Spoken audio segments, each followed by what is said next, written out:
बिस्मिल्लाहिर्रहमानिर्रहीम। अस्सलाम वालेकुम। This is Munir Ahmad. Dear students, हम सर्कुलेशन यानी सर्कुलेटरी सिस्टम को डिस्कस कर रहे हैं, जिसमें हमने इससे पहले जितने भी लेक्चर्स हुए उसमें हमने सर्कुलेटरी सिस्टम को डिफ़ाइन किया था और फिर ब्लड सर्कुलेटरी सिस्टम को हमने स्टार्ट किया था, जिसमें हमने कहा था कि ब्लड सर्कुलेटरी सिस्टम जो है उसके डिफरेंट कंपोनेंट्स हैं, जिसमें हमने कहा था हार्ट है, ब्लड वेसल एक्सेट्रा है, जिसमें हमने पहला कंपोनेंट हार्ट को डिस्कस करना स्टार्ट किया था। हमने इससे पहले जितने भी लेक्चर्स हुए उसमें हार्ट की एनाटॉमी को डिस्कस किया था, उसकी मार्फोलॉजी को डिस्कस किया था, उसकी शेप, लोकेशन एक्सेट्रा, वो सब कुछ हम डिटेल से डिस्कस कर चुके हैं। और उन टॉपिक से रिलेटेड जितने भी ईटा एमसीक्यूज जो प्रीवियस एग्जाम में एमडीकेट में आ चुके हैं उनको भी हम उन लेक्चर्स में डिटेल से डिस्कस कर चुके हैं। अगर वो लेक्चर्स आपने नहीं देखे तो पहले मैं रेकमेंड करता हूं पहले उन लेक्चर्स को देखें, ताकि आइंदा के जो लेक्चर्स हैं ये लेक्चर है इसको समझने में कोई परेशानी ना हो। आज के जो हमारा लेक्चर्स है वो भी हार्ट के मुताल्लिक है कि हार्ट की फिजियोलॉजी यानी हार्ट अपना फंक्शन कैसे परफॉर्म करता है। डियर स्टूडेंट्स, आपको पता है कि हार्ट क्या है? हार्ट हमारे पास स्ट्रॉन्ग मसल से मिलकर बनने वाला ऑर्गन है, जिसको हमने, अगर आपको याद हो तो प्रीवियस लेक्चर में हमने कहा था कि हार्ट जो है मसल से मिलकर बनता है, जिसको हमने मायोकार्डियम का नाम दिया था या कार्डियक मसल्स का नाम दिया था। मायोकार्डियम का नाम दिया था या कार्डियक मसल्स का नाम दिया था। ये मायोकार्डियम या कार्डियक मसल होने की वजह से ये स्ट्रॉन्ग है, मस्कुलर है, और इसका जो मेन फंक्शन है वो पंप करना है, पंपिंग ऑर्गन।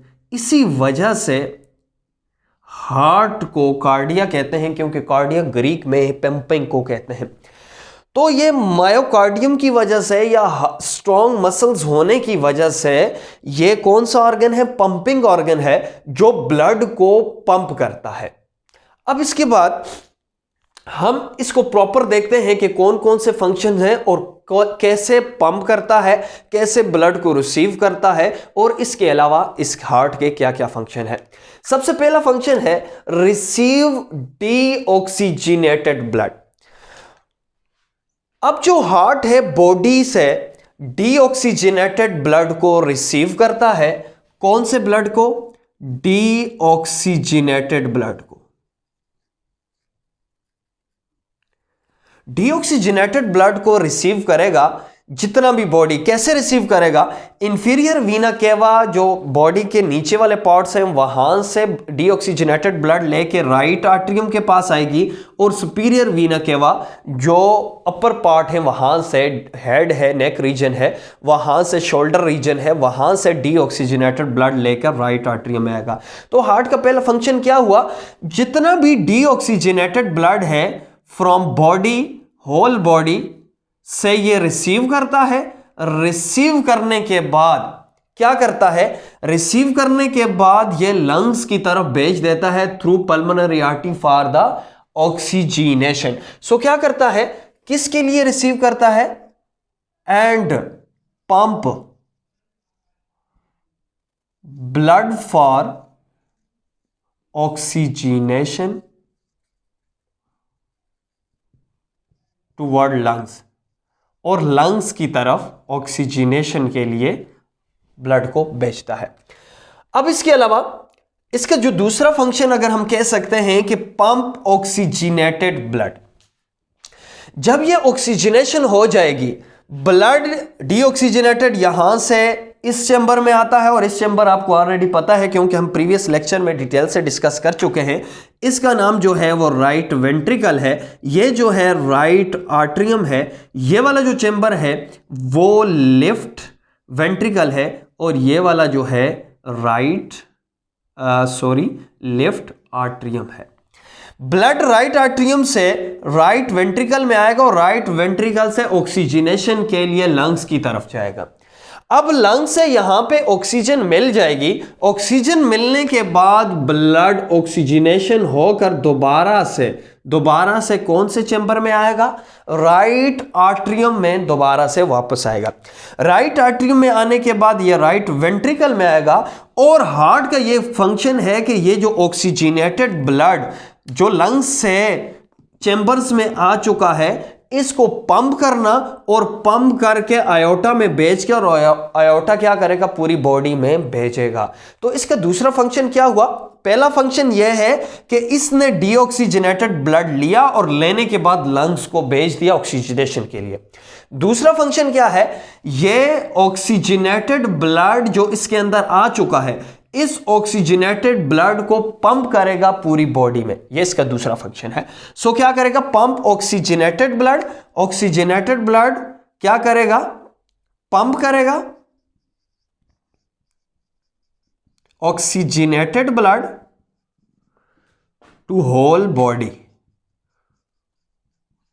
बॉडी में ऑक्सीजनेटेड ब्लड को यह पंप करेगा। इसके अलावा इसके जो थर्ड फंक्शन है, distribution of nutrients and gases. अब आपको पता है कि हमारी बॉडी के अंदर जितनी भी न्यूट्रिएंट्स हैं, फॉर एग्जांपल गैसेस हैं, ऑक्सीजन है, कार्बन डाइऑक्साइड है, हार्मोन्स वगैरह हैं, ये जितने भी न्यूट्रिएंट्स हैं या वेस्ट प्रोडक्ट्स हैं, ये ट्रांसपोर्ट होते हैं एक जगह से बॉडी के दूसरी जगह पे। तो ये कैसे ट्रांसपोर्ट होते हैं? इनका मीडियम क्या है? इनका मीडियम, जो ट्रांसपोर्ट का मीडियम है, वो भी ब्लड है। तो ब्लड से क्या क्या चीजें मूव हो सकती हैं? Oxygen, gases, carbon dioxide move हो सकती है। इसके अलावा वेस्ट्स भी मूव होते हैं, हार्मोन्स एक्सेट्रा, ये सारे क्या होते हैं? ब्लड के थ्रू मूव्स होते हैं।